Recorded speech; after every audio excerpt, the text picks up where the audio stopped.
एक और बड़ा अपडेट आपको बता देते हैं। लखनऊ में बीजेपी कोर कमेटी की बैठक हुई। सीएम योगी के आवास पर यह बैठक हुई है। मंत्रिमंडल विस्तार और नई टीम पर चर्चा हुई। पंचायत चुनाव से पहले बनेगा नया ओबीसी आयोग। नाराज कार्यकर्ताओं को मनाने के लिए ये खास प्लान तैयार किया गया।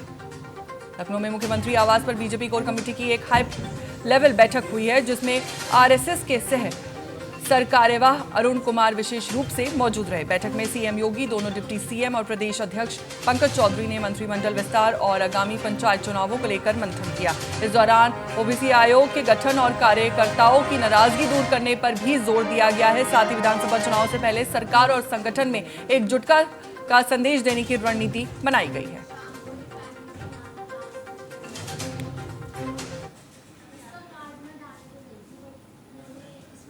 हमारे साथ इसी खबर पर ज्यादा जानकारी के साथ जुड़ चुके हैं UP bureau chief Nitin Singh. Nitin, इस बैठक के बाद क्या पार्टी के अंदर कोई बड़े राजनीतिक संकेत या बदलाव देखने को मिल रहे हैं, खासकर आने वाले चुनाव के संदर्भ में?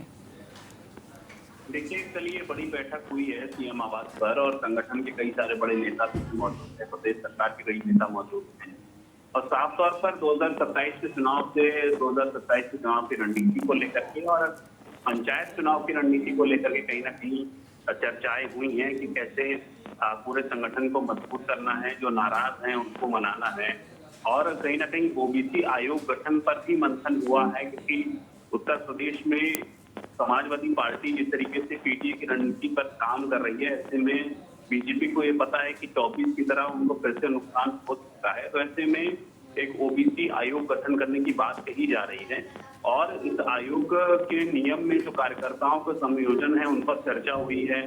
कार्यकर्ताओं की जो नाराजगी है उसे कैसे दूर करना है, इस पर चर्चा हुई है। विधानसभा चुनाव से पहले सभी को एकजुट करने का जो संदेश है वो दिया गया है। नितिन, यहीं पर आपसे समझना चाहूंगी कि जैसा कि कार्यकर्ताओं की नाराजगी और जो बातें सामने आ रही हैं, तो क्या इस बैठक में उन मुद्दों पर ठोस रणनीति बनती भी नजर आ रही है?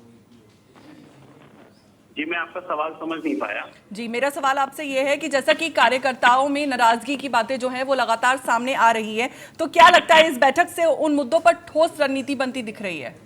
देखिए, बैठक इसीलिए करी ही गई थी कि उन नाराजगियों को कैसे दूर करना है और कैसे वो जो नाराज कार्यकर्ता है उनको मनाना है। क्या उनके मन की चीजें हैं जिन पर काम नहीं किया जा रहा है, सरकार कहाँ पर उनकी समस्याओं को नहीं सुन रही है और कार्यकर्ताओं को जो नाराज हैं उनकी नाराजगी को कैसे दूर किया जाए, इसी विषय पर ही ये बैठक हुई थी। कि लगातार ये फीडबैक मिल रहा था कि कई ऐसे नेता जो हैं वो मौजूदा सरकार से नाराज हैं और अभी सबने देखा कि जिस तरह से जल शक्ति मंत्री स्वतंत्र देव सिंह को एक विधायक ने बीच गांव में घेर लिया था और जल शक्ति विभाग की तरफ से जो योजनाएं हैं, जल जीवन मिशन की जो योजनाएं हैं, उनको उनकी पोल खुलते हुए नजर आया था और 40 दिन का अल्टीमेटम भी दिया था।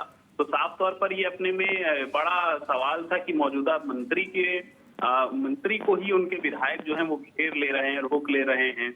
तो कहीं ऐसा ना हो कि दूसरे जो मंत्री हैं वो भी जब दौरों पर जाएं तो उनको भी रोक लिया जाए। तो ये नाराजगी कैसे दूर होगी, इन सारी विषयों पर ही ये बैठक हुई थी और बीजेपी की तरफ से ये उम्मीद जताई जा रही है कि बहुत जल्द वो सारी इन समस्याओं पर काम करके जो नाराज कार्यकर्ता हैं उनको मना लेगी, ओबीसी आयोग का गठन कर देगी, कार्यकर्ताओं को समझा बुझा लेगी। लेकिन अब इसका नतीजा जो है वो देखने को जल्द मिलेगा। जी, चलिए, बहुत बहुत शुक्रिया आपका नितिन, हमारे साथ जुड़ने के लिए।